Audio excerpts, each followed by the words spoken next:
gente vai falar de algo chamado idolatria política.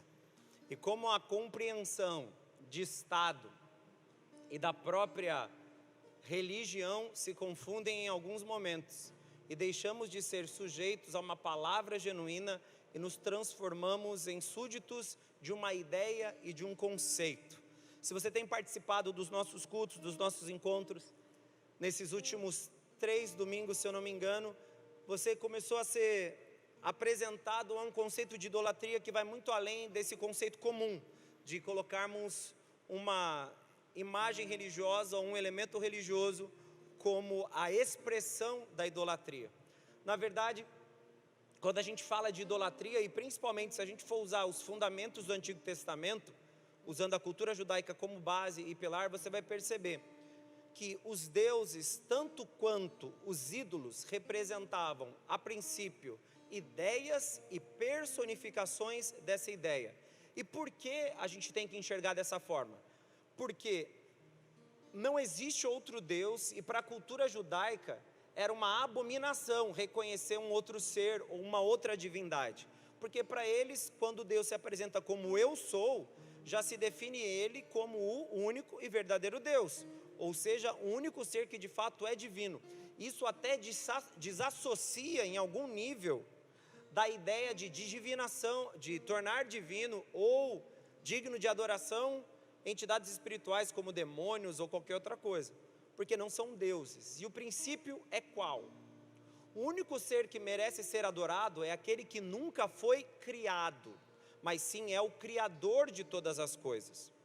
Todos os outros elementos que até se consideram, ou se tratam, ou se definem, ou se apresentam, ou podem ser vistos como deuses, na verdade são produto ou fruto de alguma coisa, que pode ser de natureza espiritual uma entidade, qualquer que seja ela, e de natureza humana um conceito. Então, quando você percebe no Antigo Testamento a fala do Senhor impedindo ou restringindo o seu povo de se conectar com os povos estrangeiros, ele sempre faz uma afirmação, para que eles não se contaminem através do matrimônio com pessoas de outros povos e sejam levados a adorar outros deuses ou se entregar para outros deuses.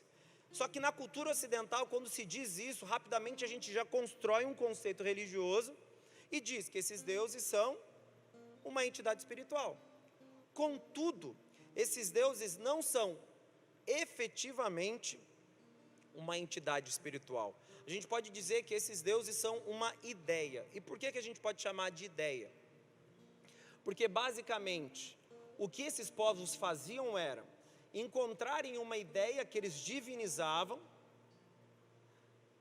a fonte de recurso para que as suas necessidades fossem satisfeitas, sejam elas de ordem alimentar, de ordem monetária ou mesmo de ordem bélica, quando eles travavam batalhas. E de alguma forma eles retornavam a fim de tornar essa ideia palpável. É aí que você vê o ídolo sendo constituído. Por isso, quando você vê nos mandamentos, o Senhor ele proíbe o quê? A adoração a outros deuses e a ídolos. Porque o Deus não necessariamente é um ser espiritual, pode ser qualquer coisa, e toda forma de torná-lo material, é quando as pessoas o constituíam como algo palpável e acessível, que seria a ideia da construção do ídolo.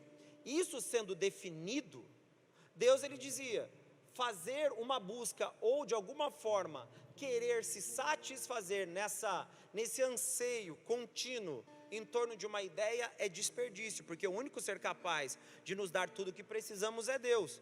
Então uma ideia, uma divindade ou qualquer outro ser é um Deus de letra minúscula, mas esse conceito de Deus como um ser divino não existe. A gente pode dizer que essa identificação é irônica. Por isso que a Bíblia apresenta todo outro ser como Deus letra minúscula.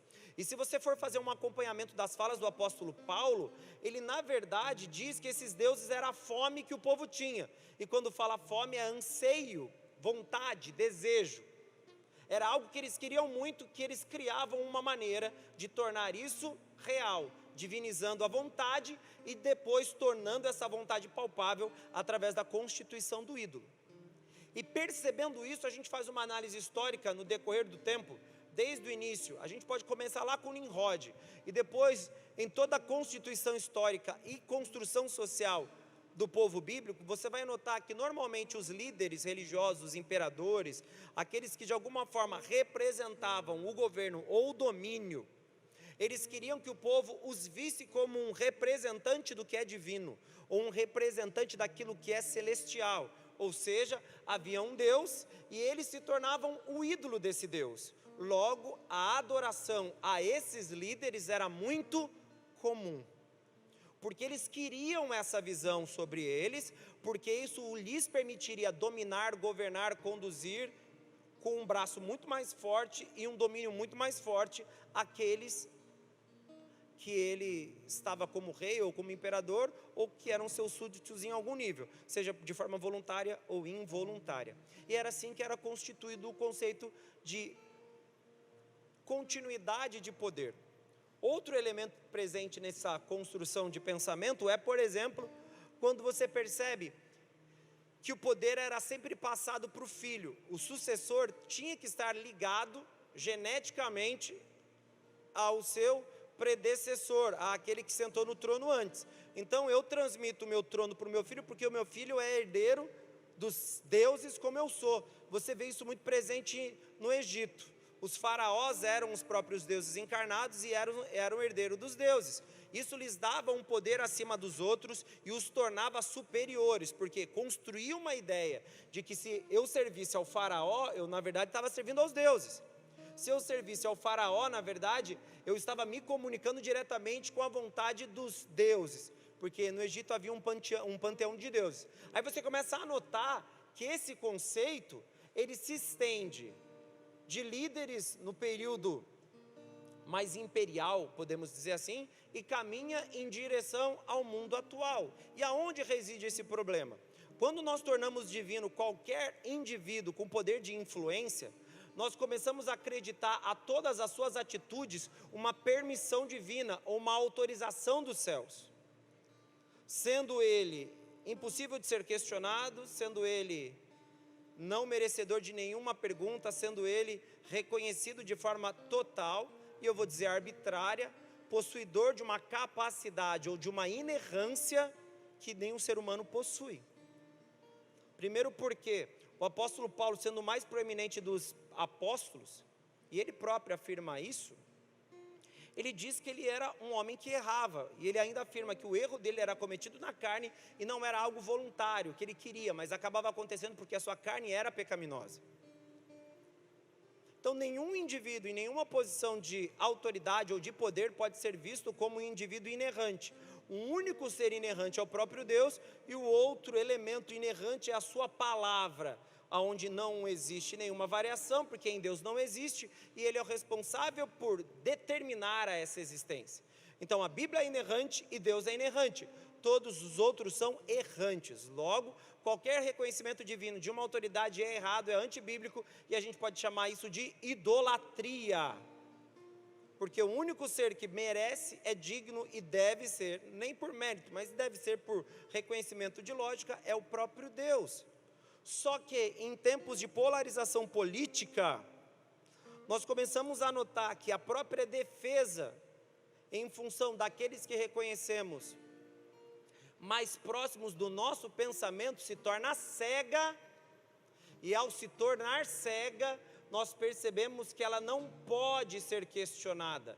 Isso é errado, por quê? Porque todo indivíduo humano, ele pode ser questionado, perguntado de alguma forma, a fim de dar uma resposta concreta, convincente e genuína de tudo que estava acontecendo. Então pensar assim nos ajuda. E olha o que diz o texto de Êxodo, por favor. Não sei se você já leu, mas gostaria de ler com você. Capítulo 20, no versículo 3.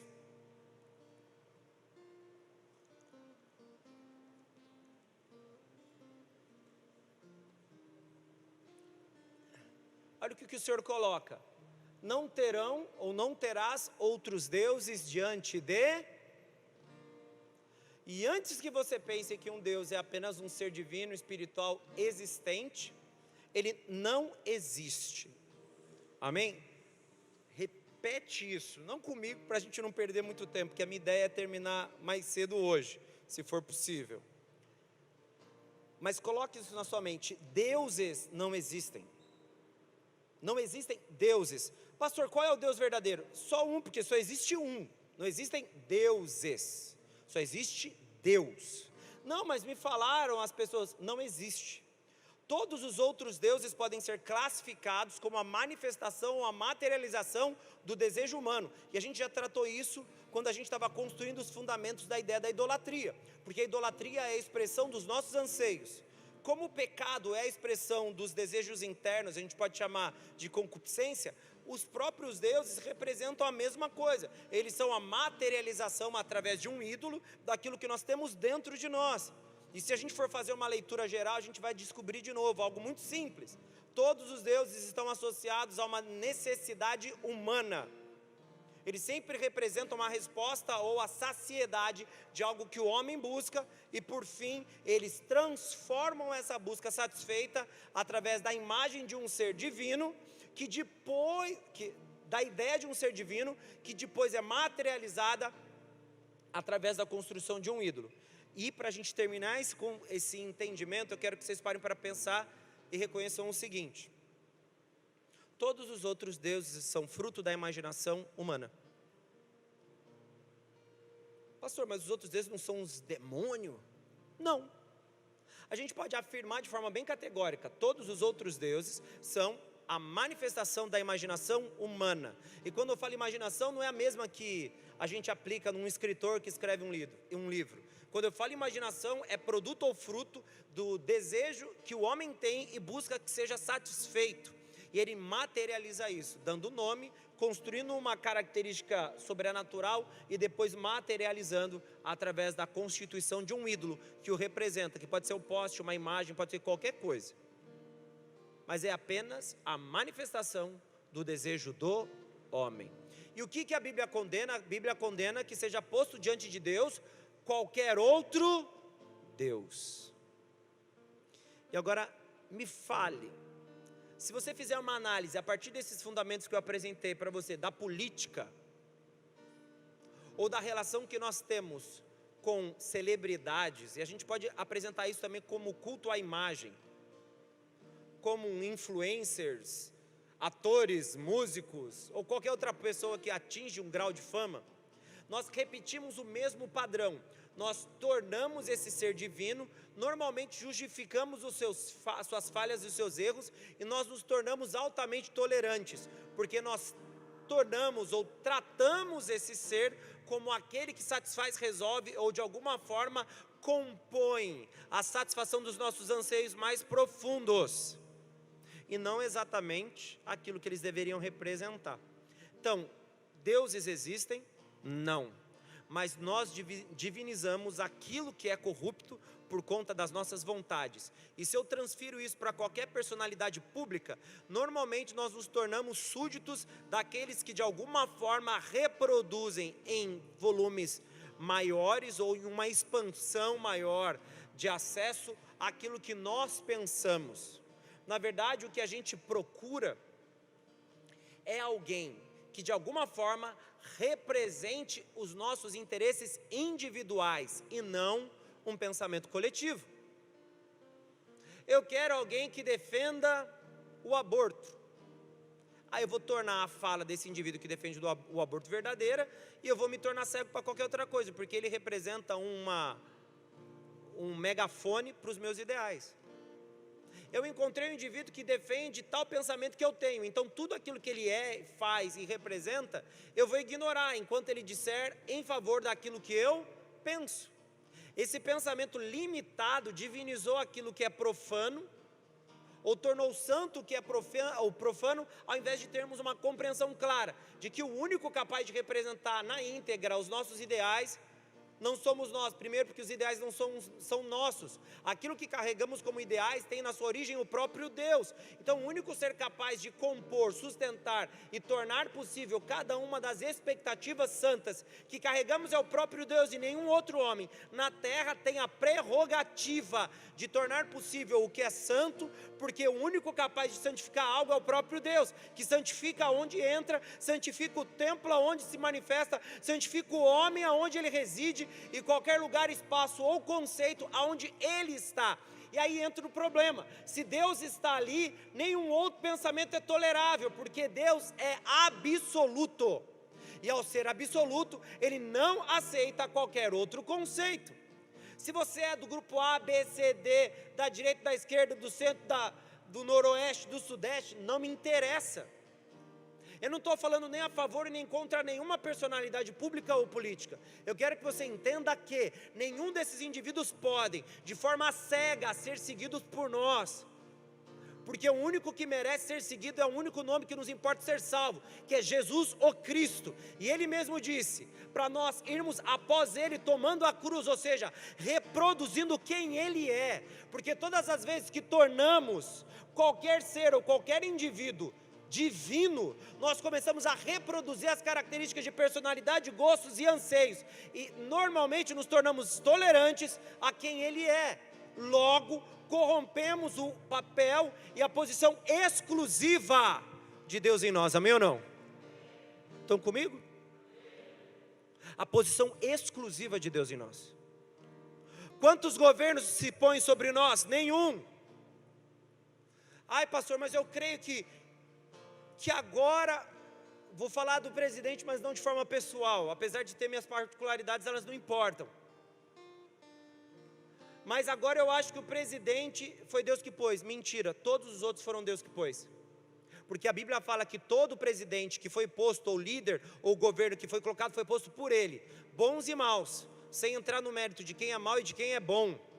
Porque de alguma forma eles, mesmo que de forma involuntária, seriam a vontade de Deus sendo cumprida. Os líderes maus para que o povo sofresse e os líderes bons para que o povo prosperasse. Não me importa. Você sabia que é assim que a Bíblia trata a colocação de governos e de autoridades? Ah, eu não sabia, então tem que ler a Bíblia. Mas enfim, esse deveria ser o conceito. Esse deveria ser o pensamento. E esse deveria ser o nosso ideal. Deus é que coloca qualquer líder. E não importa qual é esse líder. Talvez você não esteja preparado para essa conversa. Mas na prática é assim que Deus faz. Então eu não posso reconhecer qualquer outra liderança como não divina e uma liderança como divina, porque todo o governo foi colocado por Deus. E agora? Então como é que eu vou divinizar um ser? Se nós fôssemos falar sobre pecados de divinação de autoridades, você sabe qual foi a história de Gideão? Gideão foi um grande libertador, um juiz sobre o povo de Israel. Sabe o que aconteceu depois que ele morreu? Começaram a adorar as vestimentas dele. E sabe o que aconteceu com o povo? O povo pereceu. Porque Gideão não era outra coisa senão um instrumento, e naquele momento, um instrumento da manifestação da glória de Deus, mas apenas um instrumento temporal, porque o que realmente fez foi o próprio Deus, e não o personagem indivíduo, e esse personagem não representava um ícone celestial entre os homens, porque Deus não permite que nenhum ídolo seja posto diante dele.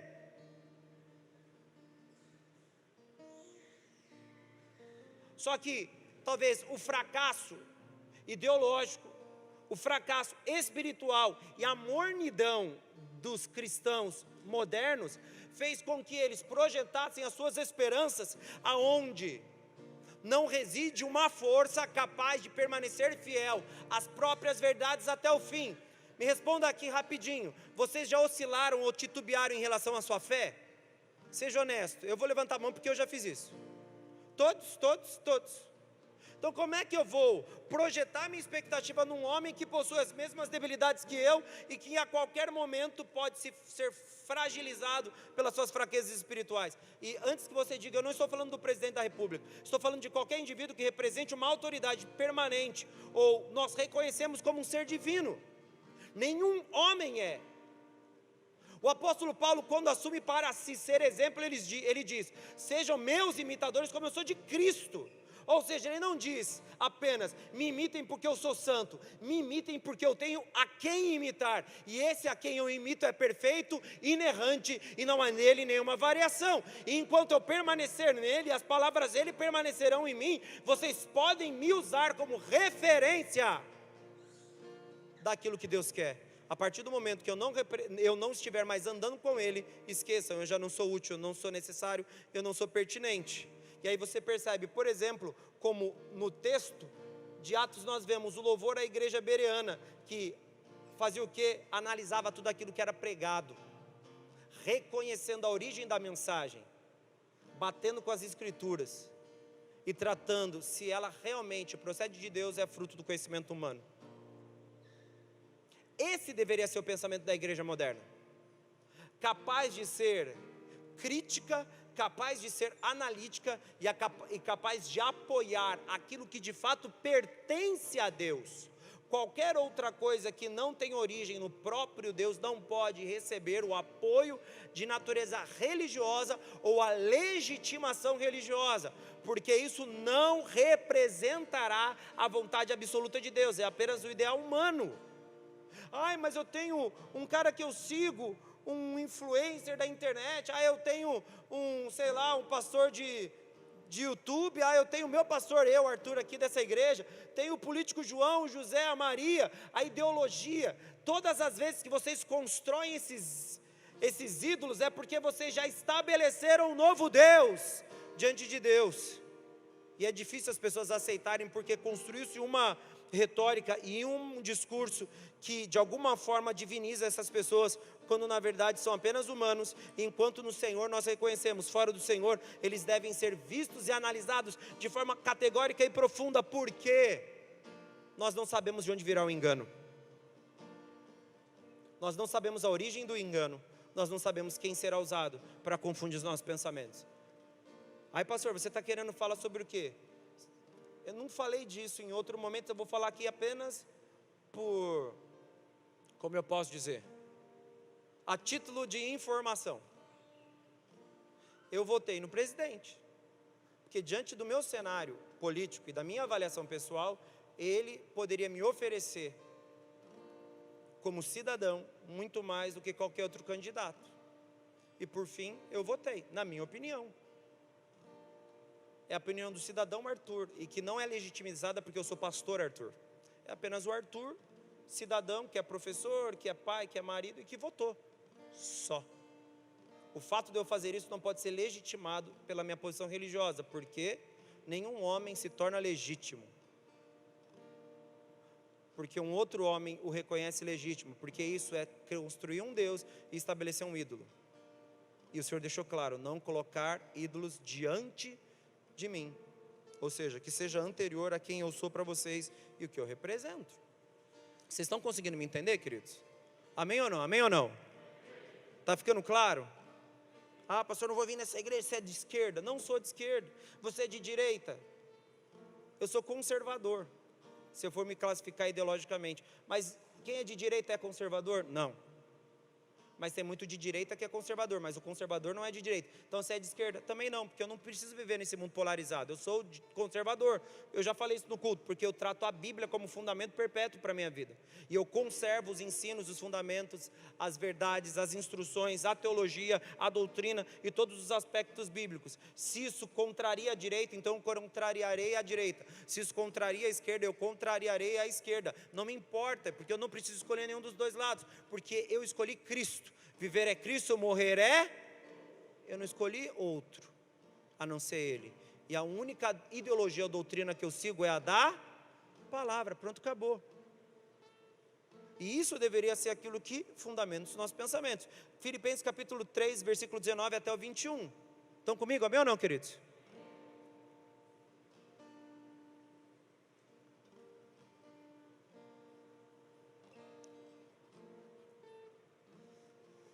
O pessoal da zeladoria está levando a sério o jejum, né? Chá sem açúcar nenhum, velho. Eu estou começando a gostar do chá, parece, sei lá. Nunca tomei chimarrão, porque eu não ia aguentar tomar esse trem quente, mas tá bom. Foi você que fez, Lucas? Quem que foi? Kaique? Foi você, Ariadne? Feliz aniversário, foi seu aniversário ontem, né? Olha, pessoal, a Ariadne está ali, solteira, fez aniversário ontem. Fez aniversário, mas tá aí, né? Cheio de energia, né? Fez aniversário, o pastor já está fazendo propaganda que ela está solteira, não. Tem bastante juventude ali para gastar, né, Ariadne? Se algum pretendente parecer aí, né? Para dar uma força, ela está aí. Para dar aquela força, né? Você está na fila da desesperada ou está de boa? Está de boa? Em nome de Jesus, Deus vai trazer um varão, né? Valoroso. Está de boa? Glórias, glórias. Finalmente, glória a Deus, Ivan. Ela está de boa. Maiara, glória a Deus, a gente não tem mais que se preocupar. A Cláudia não está aqui? Está aqui a sua mãe? Não? Vou parar de orar então, tá, Ariadne? Acabei, não vou orar mais para o varão chegar. Amém. Filipenses capítulo 3, versículo 19 até o 21 diz o seguinte: cujo fim é a perdição, cujo Deus é o ventre. Quem que é o Deus? O ventre. Aqui no erro de grafia colocou um Deus maiúsculo, mas esse Deus não pode ser maiúsculo. Aqui identifica que o conceito de divino feito por esses indivíduos é aquilo que a gente pode chamar de fome, e não é fome por alimento. Ventre é o desejo, o anseio, a vontade. Cujo Deus é o ventre, na letra minúscula, porque aqui não pode ser o Deus, porque deve achar que é o Deus verdadeiro. Não é, porque só existe, nem tem que falar Deus verdadeiro, só existe um Deus. Se só existe um Deus, todo o resto é made in China, né? Não é verdadeiro. Cujo Deus é o ventre, e cuja glória assenta no que é vergonhoso. Começa a identificar a origem desse Deus e aquilo que ele representa e significa. Os quais só cuidam das coisas. Vamos ler junto? Os quais só cuidam das coisas. Você percebe que a identificação desses deuses humanos são aqueles que correspondem à satisfação humana, e logo são identificados como aqueles que só têm poder aqui na... O que o apóstolo Paulo falou sobre a nossa crença? Nós não podemos crer em Deus a ponto de acreditarmos que Ele só pode atuar aqui. Nós temos que crer em Deus pensando que Ele atua aqui e também na eternidade. A nossa fé tem que transpor esse mundo material, amém ou não? Se a nossa fé tem que transpor esse mundo material, quem é capaz de matar a nossa carne e nos mandar para o inferno? Ô pastor, pegou pesado. Peguei, porque só Deus tem esse poder. A Bíblia fala: não temai a outro, mas temai aquele que não apenas pode te matar, ele também pode te mandar para o inferno. Ou seja, ele tem poder na terra e tem poder no mundo espiritual, ao invés de temermos aquele que só tem poder na terra, amém ou não? Porque se nós somos limitados, ou de alguma forma prisioneiros da ideia daquele que só tem poder na terra, nós tanto podemos temer alguém e divinizá-lo, porque nós criamos as nossas expectativas naquilo que é terreno. Versículo 20, o 20 também? A gente vai até o 21, né? Mas a nossa pátria está nos... Nós temos um governo? Temos. Nós temos uma influência? Temos. Nós temos um Deus sobre nós? Temos. O verdadeiro, de onde também aguardamos um Salvador, quando Jesus virá como Messias triunfante, né? Buscando o seu povo depois da grande tribulação. Porque Jesus não volta duas vezes. Para quem é pré-tribulacionista, ele espera a gente nas alturas, ele só vem depois dos 7 anos, ele não vem antes dos 7 anos. Então não existe duas voltas de Cristo, só existe uma. Eu li tudo? Nem sei se eu li tudo. Volta lá então. De onde também esperamos o Salvador, o Senhor Jesus Cristo, amém. Que transformará o nosso corpo abatido para ser conforme o seu corpo glorioso, segundo o seu eficaz poder de sujeitar também a si todas as... Aí você ouve, aquele que é o nosso Senhor e Salvador, Ele tem poder de sujeitar todas as coisas, e se apropriará do nosso corpo limitado, abatido, fraco. Não está falando abatido porque a gente vai estar morto, vai estar falando abatido porque, estou cansado, por exemplo. Tem uns aqui que são os cansados da igreja. Se você olhar para pessoas assim, Gabriel Boleta, você está de bigode? Está ainda? Se eu pudesse dar um close nele e tirar a máscara ali, eu não vou pedir para você tirar a máscara, mas o Gabriel seria um bom exemplo de uma pessoa abatida. Você vê que ele seria um bom exemplo. Mas você vê, o cara é esportista, tem 2 filhos, tem 3 filhos na verdade, 2 biológicos, 1 de amor, casado, faz um monte de esporte. Em tese ele não é abatido, mas no conceito bíblico ele é. Não só por causa da lata dele, mas ele é porque ele ainda está limitado à sua condição carnal, amém? Então o corpo abatido é isso aqui, limitado e que tende ao pecado, e a gente tem que lutar pro resto da nossa vida. Esse Jesus, o nosso Senhor, vai fazer com que isso desapareça. O Gabriel vai ficar tipo parecido comigo quase, quando, né? quando Jesus vier, vai dar uma melhorada, um upgrade, brincadeira. Eu também estou abatido, apesar de parecer muito melhor do que ele, né? Visualmente. E aí ele vai fazer essa mudança. Ele é o que merece e deve receber toda a nossa adoração, amém ou não? Porque ele é o nosso Senhor, ele é o nosso Salvador, o único que é governo sobre nós. Historicamente, a igreja, em muitos momentos, se posicionou contra governos. Você viu isso, por exemplo, quando Hitler alça o poder na Alemanha, e alguns teólogos se posicionam contra, e até tem que fugir de lá, porque o conceito totalitário do governo de Hitler queria torná-lo de alguma forma divino. Ele queria assumir uma característica divina e o pensamento nazista se tornar o próprio Deus, que nortearia cultura, hábito e costume. Você vê isso aonde? Se vocês gostam ou não, não tem problema. Você vê isso no comunismo. Quando você vê a revolução cultural na China, o que você enxerga? Mao Tse Tung se tornando uma representação do que é divino, ou seja, o ídolo. E o comunismo, o que? O Deus.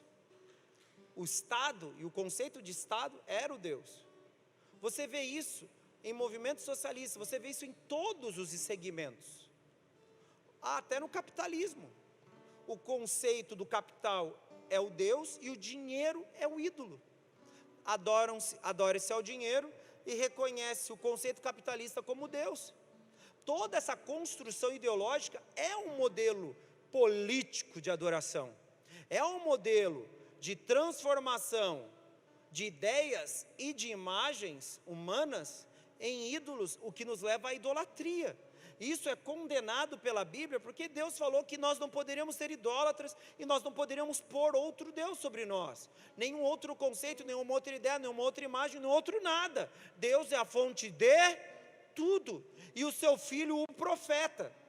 A Bíblia nunca mencionou a imagem de Deus ao ponto de dizer que Moisés, pela fenda da penha, ele vê o Senhor de costas. Quando Moisés pede para ser visto, pede para ver, Deus fala para Moisés: Moisés, é o seguinte, se você me ver, você vai morrer. Contudo, você vê isso aonde? Em Cristo. Jesus é o Deus encarnado, ele é a imagem do próprio Deus entre os homens. É Deus se conectando com o mundo e apresentando aquilo que deveria ser imitado. Deus, ele não se apresenta materialmente, mas em Cristo ele se apresenta. Deus, a ideia, o conceito, a verdade, o verdadeiro Deus e o único Deus, e Jesus, a sua imagem.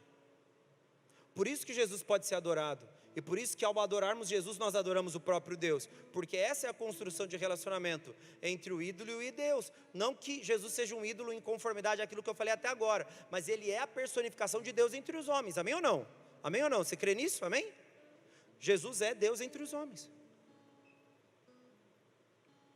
Ver essa construção, ver essa realidade, ver esse padrão nos leva a perceber que se temos que fazer uma escolha, ela tem que ser a favor de Deus e sempre amparado na sua palavra. Porque se eu transformo qualquer indivíduo em Deus, eu cometo pecado, um sacrilégio imenso. Abra a tua Bíblia, por favor, em Deuteronômio capítulo 7, no versículo 3 até o 6.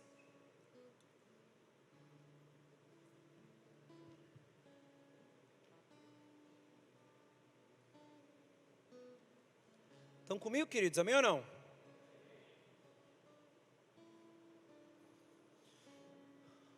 Eu não estou falando estão comigo para você concordar, pelo menos vocês estão me acompanhando e estão entendendo. Concordar já é outra coisa, o Espírito Santo faz isso, não tem muita disposição de convencer ninguém não. O Espírito Santo é o que convence e ele é bom nisso. Nem te aparentarás com elas, não darás tuas filhas e seus filhos, e nem tomarás suas filhas para teus filhos. Pois fariam desviar teus filhos de mim, para que servissem a outros deuses, e a ira do Senhor se acenderá contra vós, e depressa vos consumiria. Porém assim lhes fareis: derrubareis os seus altares, quebrarei as suas estátuas, e cortarei os seus bosques, e queimareis a fogo as suas imagens de escultura. Versículo 6, porque povo santo és ao Senhor teu Deus. E aí vem a questão, o Senhor teu Deus te escolheu para que lhes fosses o seu povo especial, e de todos os povos que há sobre o povo hebreu foi escolhido por Deus para que eles fossem a imagem refletida do próprio Deus. Por isso eles não poderiam pôr nenhum Deus sobre eles. E um ponto interessante é que a constituição legal, ou a estrutura normativa da cultura hebraica, foi construída através dos mandamentos de Deus, ou seja, tudo aquilo que a gente chama de lei do Antigo Testamento, ela não estava lá apenas como um censor moral, ela estava lá para ser um indicador do que se espera que o povo de Deus se apresente, ou se assemelhe, ou se pareça. A lei serve para isso. Então Deus ele fez o quê? Não se misture com os povos de fora, que eles vão te levar a adorar outros deuses. Vai mudar o teu foco de missão, vai mudar a sua fonte de satisfação, vai mudar aquele que é capaz de nutrir as suas verdadeiras vontades. Vocês vão começar a querer comer, ou vão querer satisfazer os seus próprios desejos, vão seguir outros líderes, vão se entregar a novas ideias, e vocês vão acabar servindo àquilo que eu não fiz vocês para servirem. Vocês vão ser corrompidos, vão ser destruídos e vão ser exterminados. Por quê? Vocês vão caminhar de forma oposta. Pastor, quer dizer que Deus ia matar eles? Não, que eles iam morrer pelas suas próprias escolhas. Então, reconhecer essas construções nos leva a rever a maneira que a gente se posiciona politicamente. Porque, me perdoe, não é muito difícil nós estabelecermos um indivíduo como aquele que satisfaz as nossas fomes. Existe uma movimentação de jovens cristãos se conectando com diferentes segmentos ideológicos, não importa qual seja ele. Sabe por que eles estão fazendo isso? Porque a igreja não supre mais a fome dos seus estômagos. Porque eles começaram a ter fome do quê? Das coisas desse mundo. Vamos levantar bandeiras, vamos defender conceitos. Falar da eternidade não vende nem nos promove. Vamos falar das fomes que o povo possui. E é engraçado que em muitos momentos a Bíblia nos mostra maneiras divinas de saciar as necessidades do homem. E não apenas saciar, mas apontar que o único capaz de saciar essas necessidades é o próprio Deus. O pão nosso, do que tem fome, exatamente como na oração que nós fazemos, o Pai nos dará hoje. Nunca se viu um justo mendigar o pão. Queremos lutar por justiça social? Lutaremos. Queremos lutar pelo direito da mulher que foi vítima de algum tipo de violência? Lutaremos, porque a Bíblia fala que a mulher é o vaso frágil. Mas nós não precisamos nos dobrar a ideologias e conceitos naturais e que projetam uma imagem divina naquilo que é corrupto, simplesmente para nós vermos satisfeitos os nossos desejos. Por quê? Porque se eu entendo que Deus é a fonte de todas as coisas, e eu me rendo completamente ao seu governo, Ele vai suscitar no meu coração as causas que Ele quer que eu lute, e eu lutarei segundo a bandeira dos céus, e não a bandeira da terra. Eu lutarei conforme os desígnios eternos, e não com as ideologias humanas. Eu lutarei conforme aquilo que Deus espera de mim, e não com aquilo que os pensamentos naturais podem oferecer como expectativa. Porque todas as vezes que o homem constrói um conceito, mesmo que aparentemente tolerante ou aparentemente benéfico, no fim das contas aquilo só espelha a pequenez, a fragilidade e o egoísmo do homem.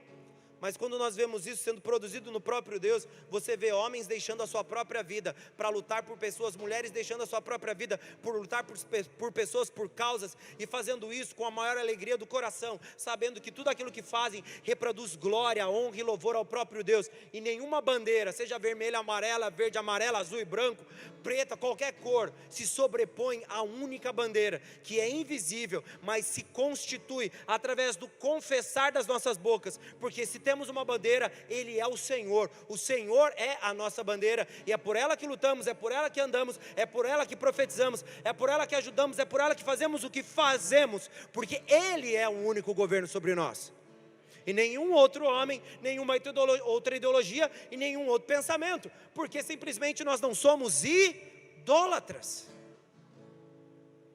Se nós lutamos na semana passada contra a idolatria do sexo, hoje nós lutamos contra essa idolatria ideológica, política e de celebridades que a gente tem. Oh, você viu aquele fulano que falou aquela abobrinha naquela pregação? Não, pastor, você tem que entender que... Ele falou uma besteira, aquilo é uma heresia. Não é nem um erro bíblico de referência, é uma heresia doutrinária. Não pode falar dele, porque o cara é mó famoso, tem sei lá quantos mil seguidores, o cara deve ser bom mesmo. Porque a voz do povo e a voz de Deus nunca foi. Não, lógico que é, pastor, beleza. Solte Barrabás. Se nós formos ver sobre quem era inocente, quem era culpado, Jesus tinha que sair da cruz. E quem o povo escolheu? Barrabás. Já prova que o povo não é muito esperto.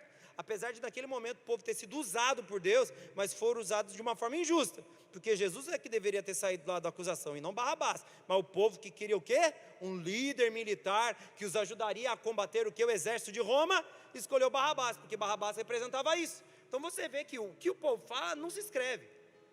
Porque nós nos movemos, porque eu vou incluir vocês, porque eu não quero que vocês se sintam distantes e não vou fazer acepção de pessoas. Eu e vocês, nós nos movemos pela fome do nosso estômago.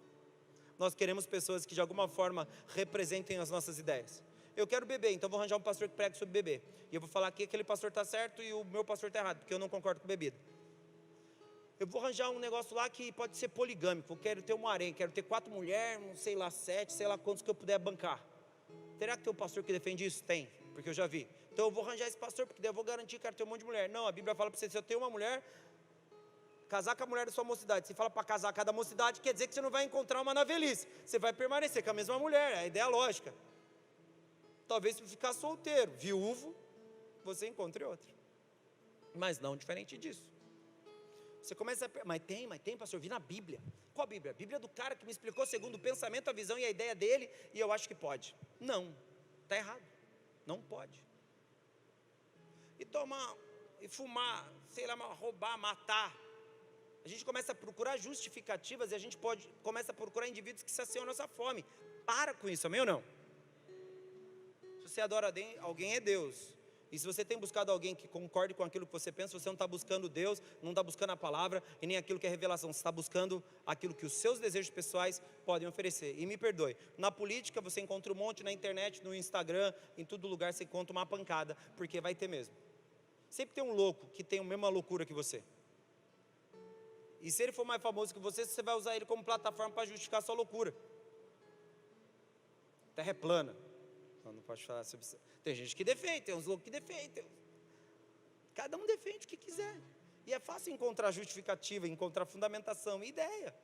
Politicamente a gente faz o mesmo. Só que o problema é que se você tem que, num momento histórico, dividir, botar um tapume para rachar 2 grupos, um de cada lado, porque os povos estão querendo se bater, há um problema. Quando você tem que ligar lá para o fulano, que dia que eu posso fazer minha passeata pró-João e contra o João? Ó, você vai fazer no dia X e no dia Y, porque se vocês se encontrarem, vai dar treta. Você já vê que isso não é de Deus. Você começa a reconhecer que isso não representa um interesse comum, não é um grupo de indivíduos que se preocupa com a nação, com o caminho que o Brasil vai tomar, que a nossa cidade vai tomar. São indivíduos que têm uma fome, eles querem que alguém represente a fome deles no âmbito político, e isso não é bíblico. Isso não representa o que a Bíblia trata como verdade absoluta. Não, pastor, mas eu acho que seria bom ter um presidente cristão. Eu também acho. Só que eu acho que se a gente tivesse um presidente cristão 100%, vocês iam se decepcionar com ele. Não, eu não ia. Porque ele não ia fazer um monte de coisa que você quer que ele faça. Não, lógico que ia fazer. Não, ele ia proibir um monte de coisa, ele ia mandar um monte de coisa, e aí a igreja ia prosperar. Nunca a igreja prosperou de forma alinhada ou aparelhada ao Estado. Na verdade, a igreja definhou, começa por aí. E outra questão, as pautas e as demandas cristãs, bíblicas, elas não fazem parte de uma pauta de governo. Até porque a população é plural e a gente não pode ter uma pauta única. Por que governos anteriores caíram? Porque eles tinham uma pauta única. Eles trataram a igreja, eles erraram politicamente falando isso.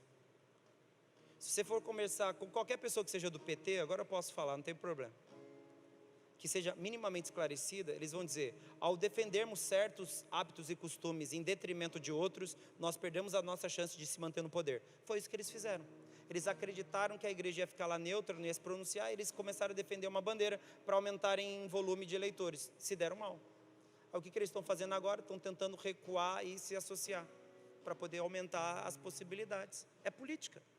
Qual deles está fazendo isso em favor do reino? Nenhum. Estão fazendo isso dentro de um plano de poder, porque esse é o ideal, o pensamento. E aí o que você faz? Você luta por isso, você discute, você bate, você vai na internet lá, xinga geral, porque vocês não sabem, Deus mandou. Deus não mandou nada, Deus mandou você dar outra face. Você já deu outra face hoje? Deus mandou você carregar mais uma milha, você já carregou o quê? Deus mandou, quando alguém vier te roubar, em vez de você dar um tiro na cara dele, Deus mandou você tirar a sua veste e entregar para a pessoa, para que ela não seja, para que não seja imputado sobre ela o crime. Ai, não está na Bíblia? Tá, é só ler. Mas não, mas eu acho, eu acredito e eu penso. Ótimo que você pense. Agora começa a pensar de forma espiritual, porque o homem espiritual discerne todas as coisas, mas o homem carnal não é capaz de compreender os elementos espirituais, e por esse motivo perece. 2 Timóteo capítulo 4, no versículo 3 até o 4. A idolatria a personalidades nunca vai poder ser aquilo que nos norteia e nos conduz. Na quarta-feira, quando a gente falou iniciou a série de mensagens sobre a igreja, o apóstolo Paulo, ele faz, no primeiro capítulo de Coríntios, ele fala: vocês ficam brigando, um fala que é de Paulo, outro de Apolo, de Cefas, e tem gente que está falando que é de Jesus, e por esse motivo eles estão certos. Vocês brigam, vocês perdem seu tempo, e no fim, o que planta e o que rega são a mesma pessoa, não importa, eles são a mesma coisa, parte do plano e do projeto de Deus, perfeito para que a glória dele se manifeste, porque o único ser capaz de fazer alguma coisa é o próprio Deus, que dá crescimento a tudo que foi semeado e aquilo que foi regado. A gente entende isso, mas não entende, a gente idolatra igreja, instituição, prédio. Minha igreja é melhor que a sua, eu vou me preparar para ser a melhor igreja da cidade. Se prepara para ser a melhor igreja da cidade, por favor, para eu poder saber o que é uma melhor igreja da cidade, como é que é uma igreja boa, porque eu não sei ainda o que é uma igreja boa. Eu sei que é uma igreja bíblica, uma igreja boa eu não sei. Aí você vai me mostrar, e eu vou honestamente querer ficar com as igrejas bíblicas, porque as boas, no fim, não tiveram um fim tão bom quanto elas imaginavam. 2 Timóteo capítulo 4, versículo 3 até o 4, diz o seguinte: porque virá o tempo em que não suportarão a sã doutrina, mas tendo comichão nos ouvidos, amontoarão para si doutores conforme as suas próprias concupiscências. Tudo acontece conforme os desejos do ventre do homem e da mulher. Vocês não estão fora não, do ser humano. Versículo 4. E desviarão os ouvidos da verdade, voltando às fábulas, ou seja, qualquer pensamento alegórico, quando os bichinhos estão falando, isso é uma fábula. Lembra da escola de língua portuguesa? O bichinho falou, é uma fábula, basicamente assim. Cachorro fala, é fábula. Passarinho fala, que não seja papagaio, é fábula. Bicho falou, é fábula. A história que era um contato para crianças, ou seja, você torna novamente a ser imaturo, porque você não suporta a verdade e nem os fundamentos da verdade. Eu já tive discussões de diferentes formas, tipos e padrões com diferentes pessoas, tratando de assuntos de natureza política ou do pensamento, ou de opinião, simplesmente porque a Bíblia às vezes confrontava isso, e quando ela confrontava a opinião, o interesse ou as intenções de uma pessoa, se tornam nulas, neutras e indiferentes, não são necessárias. Amém, querido? Amém ou não? Vocês já estão ficando mais silenciosos, quer dizer que já não estão concordando com nada que eu estou falando. Então faz o seguinte, Bereano, lê a Bíblia e analisa conforme a Bíblia, mas eu acho, até agora nós não perguntamos a opinião de ninguém, nem a minha. Vai ver o que a Bíblia ensina. Eu não quero ser arrogante nem petulante, e eu sei que eu estou soando assim, desde o culto passado eu acho que eu estou parecendo arrogante, mas não é intencional, mas é necessário, eu acho, porque se a gente for fazer uma análise crítica bíblica, a gente não vai conseguir fundamental o que é pensamento do homem, porque o pensamento do homem não representa o interesse de Deus. É igual justiça. Alguém me fez mal e agora eu quero justiça. Beleza, que justiça que você quer? Eu quero que a pessoa sofra tal qual eu sofri. Pronto, a justiça do homem não opera a justiça de Deus, o que leva a considerar que a sua vontade de retribuição de dor é simplesmente orgulho próprio. Você não entendeu o conceito de dar a face, carregar uma milha e nem de perdoar. você quer se sentir superior e por cima. Isso não é bíblico. Mas vamos lá, já estou viajando. Eu já li, me perdoe. Agora Daniel capítulo 3, no versículo 1 até o 6. Você vai ver em 2 momentos o conceito de aplicação da ideia de tornar o líder político uma entidade divina, um representante divino que merece culto e por esse motivo obediência total.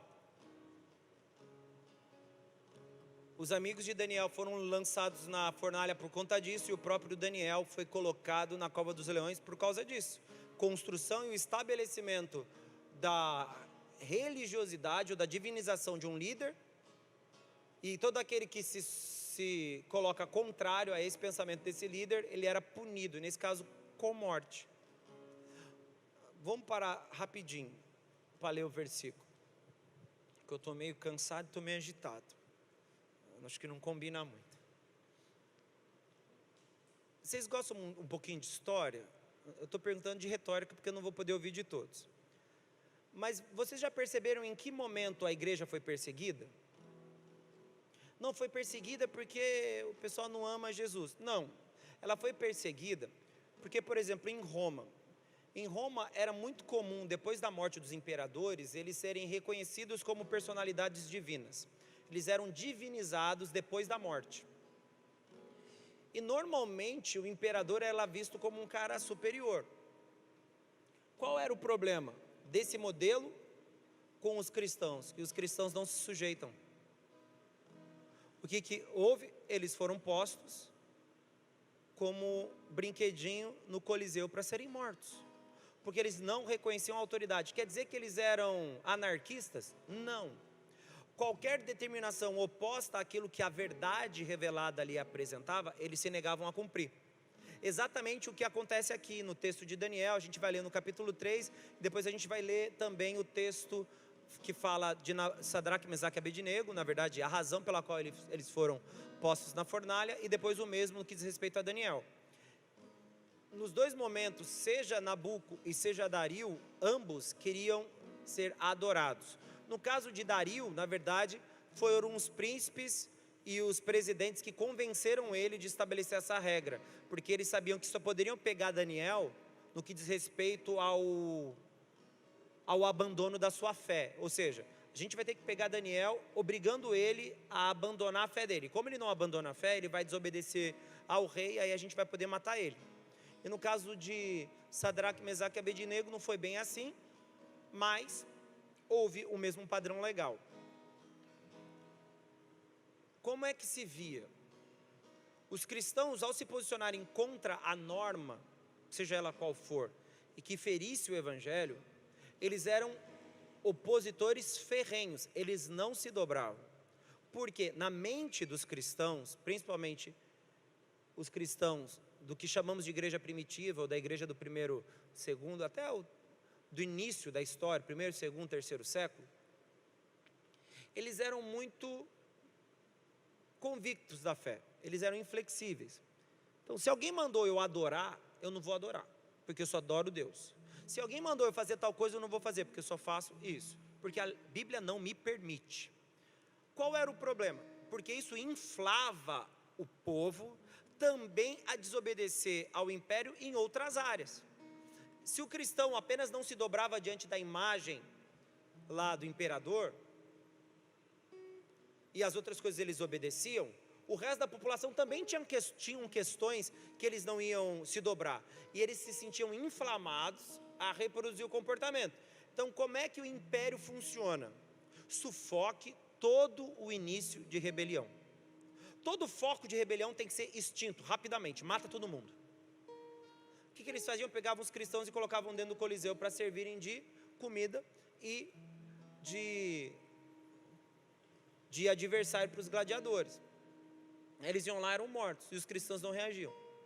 Por que acontecia isso? Porque eles se negavam a obedecer segmentos e determinados tipos de ordenanças. A gente vai ter que celebrar a festa do João, não vou celebrar. Vai ter que fazer não sei o que lá, o ritual, não vou fazer, porque eu sirvo a Deus e não faço essas coisas. Então você vai morrer, então tá bom, eu vou morrer. Mas eu não faço, eu me nego.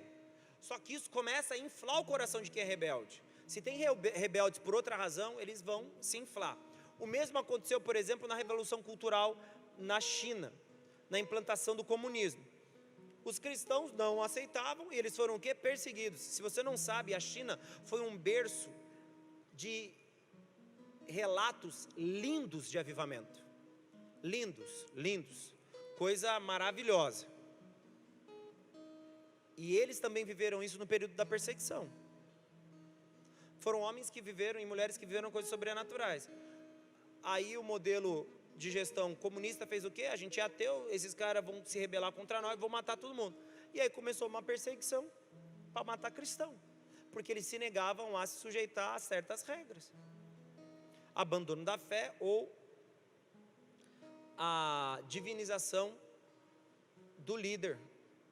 Isso aconteceu em Cuba, em qualquer país comunista, isso aconteceu. Em algumas revoluções históricas, isso aconteceu, porque o cristão, quando ele se posiciona contra um pensamento vigente, ele se torna um problema, porque em tese cristãos são inflexíveis.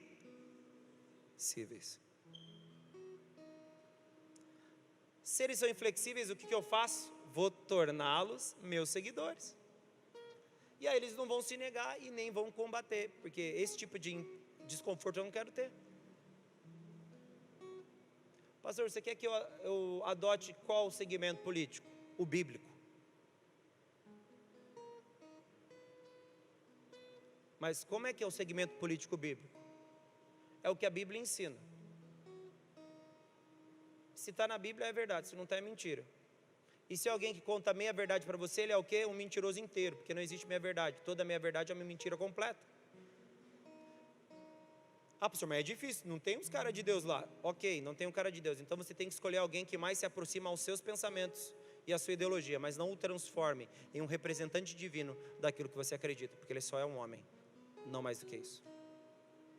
Ah, eu votei no Lula, azar. Votei no Bolsonaro, azar. Não votei em ninguém, azar duplo. Não interessa. Isso se aplica para qualquer líder. Ah, pastor, você é o meu pastor e nada me faltará. Se for depender de mim, você vai passar fome. Porque eu não tenho o poder de afetar e mudar a sua história. Não porque eu quero que você passe fome, mas eu não tenho o poder de saciar suas necessidades. Eu não posso ser uma fonte inesgotável. Isso aplica a mim como pastor dessa igreja. Você tem que me honrar e me respeitar como pastor enquanto eu sou bíblico. No momento que eu não for bíblico, pé na bunda. Literalmente, me mande embora. Se eu pecar e não me arrepender, me mande embora. Se você não me ver em mim frutos de arrependimento, me mande embora. Porque eu não mereço pregar nesse lugar. E nem ensiná-los. Pastor, você está dizendo que não pecou? Não, eu estou dizendo que se eu pequei, eu me arrependi. E se eu não me arrepender dos meus pecados, por favor, me mande embora. Que eu não mereço ensinar vocês, não sou digno disso. Porque nenhum homem pode ser visto como um líder supremo ou como um ser inerrante. Todos erram, todos falham e todos podem se comprometer. O que torna um líder cristão é o arrependimento provido pelo Espírito. É isso que torna um líder cristão. Amém ou não? Agora vamos ler a história de Daniel. Estão comigo?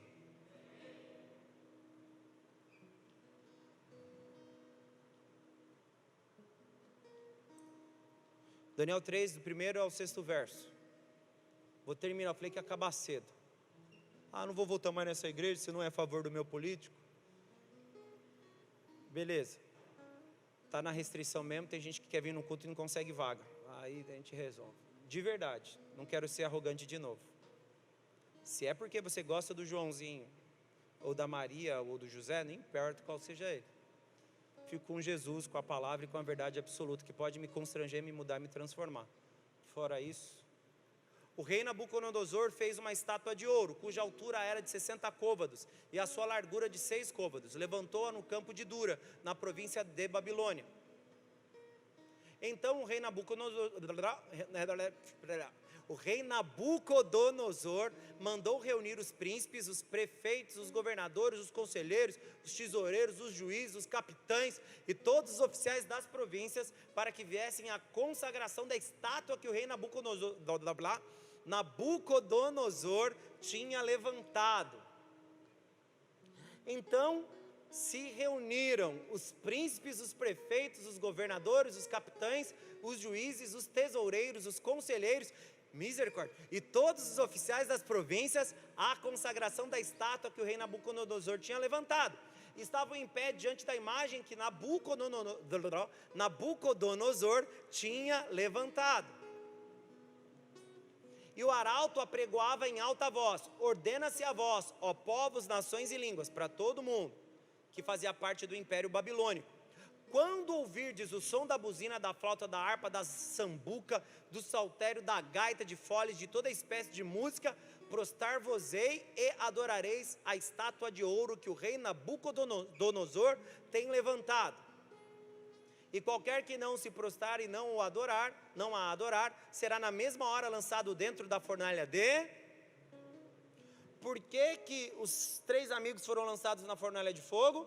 Porque eles não obedeceram uma ordenança do rei. Nabucodonosor mandou e eles não obedeceram. E como eu falei no culto passado, mesmo quando o rei não era visto como um ser divino, por hábito ele constituía uma estátua dele em lugares específicos, para que aquela estátua fosse a sua imagem e a sua semelhança, a personificação da sua autoridade, para que o povo se sujeitasse. Quando eles vissem a estátua, eles falassem: é ele que manda aqui, é aquele cara da estátua, porque personifica a autoridade. Quando a Bíblia pede para que a gente seja espelho de Deus na terra, é um pouco desse conceito. Nós personificamos a autoridade de Deus na terra, para que o mundo consiga ver e crer que Ele é Deus. Daniel capítulo 6, versículo 6 até o 8. Agora a gente vai falar da história de Daniel.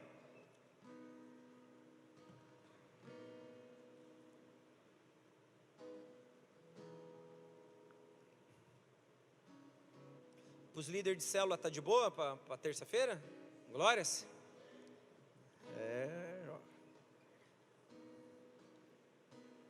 Então estes presidentes e príncipes foram juntos ao rei e disseram-lhe assim: ó rei Dario, vive para sempre. Foram bajular, né?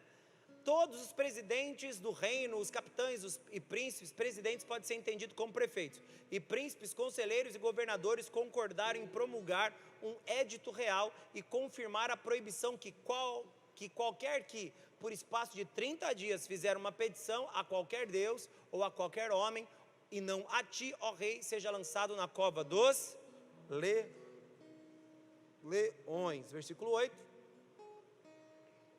Agora, pois, ó rei, confirma a proibição e assina o édito, para que não seja mudado, conforme a lei dos medos e dos persas, que não se pode revogar. Agora, a situação de Sadraque, Mesaque e Abednego de Daniel é a mesma. Ambos não se dobrariam a nenhuma normativa que contrariasse a palavra. Apesar de Dario, ele gostar muito de Daniel, ele tinha simpatia do rei. Ele até chora quando Daniel é lançado na cova. Mas sobe no versículo 3, por favor, do mesmo capítulo, Léo.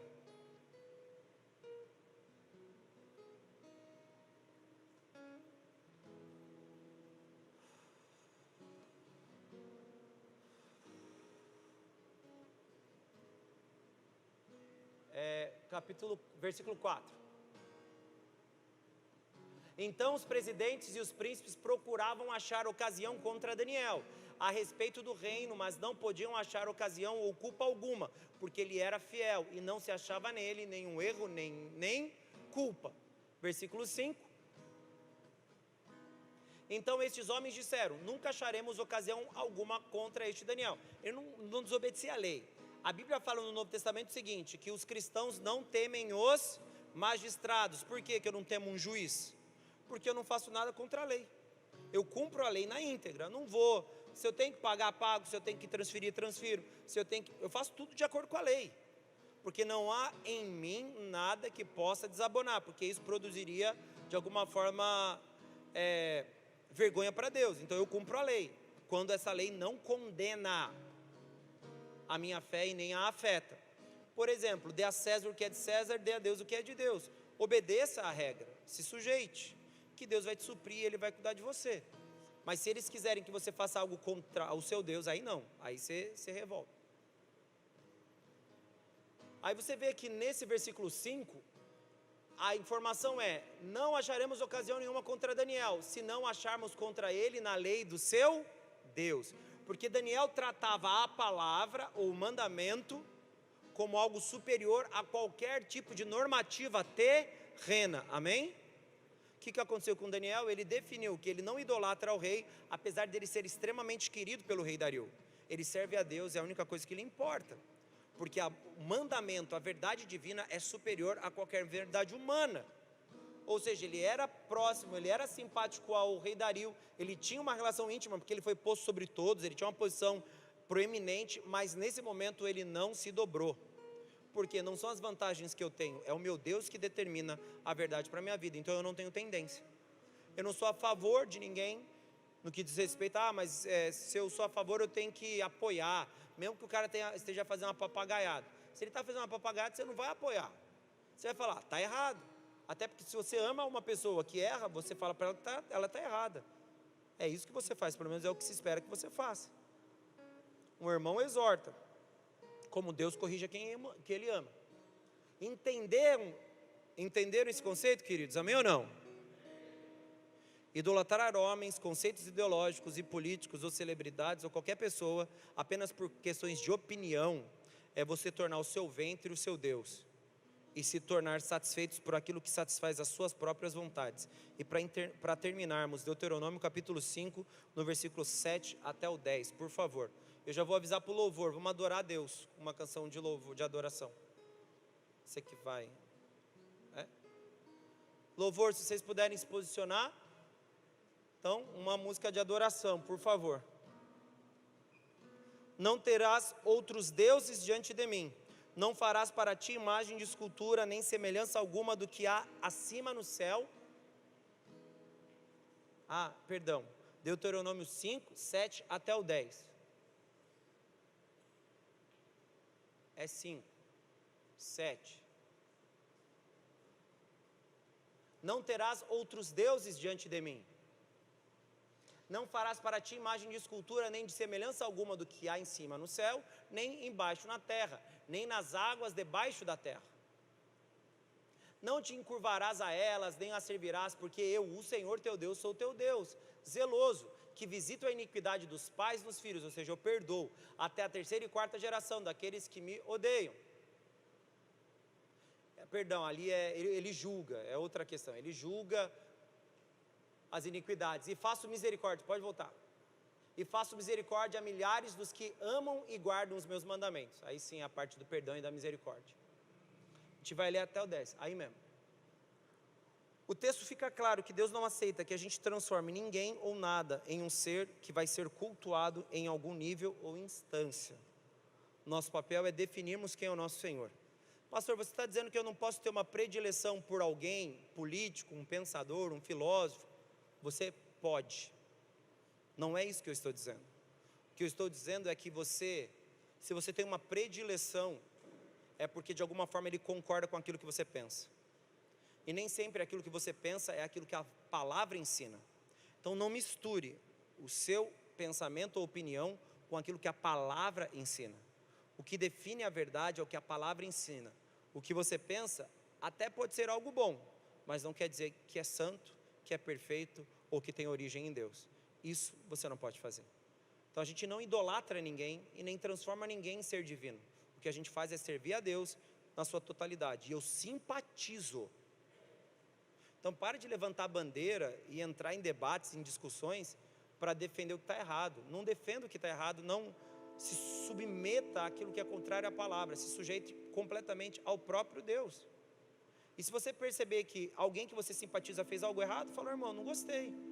Quando é a pessoa, se é um indivíduo público, você viu o que o fulano fez? Realmente fez errado. Não, mas ele fez 10 coisas boas. Mas não estou falando das coisas boas, estou falando da coisa errada. É que você não reconhece as coisas boas que ele fez. A minha discussão não é sobre as coisas boas, é sobre as coisas erradas. É só uma opinião, só estou comentando. A gente começa a ter essa desassociação. Porque se a gente serve alguém é Deus, se a gente segue alguém é Deus, se a gente se sujeita a uma lei perfeita é a dos céus, que nos ensina a perdoar, a amar, que nos leva a arrependimento, a transformação do nosso caráter, que nos leva a produzir frutos dignos de arrependimento. É uma verdade que nos molda de dentro para fora e faz transbordar a glória de Deus e não a nossa.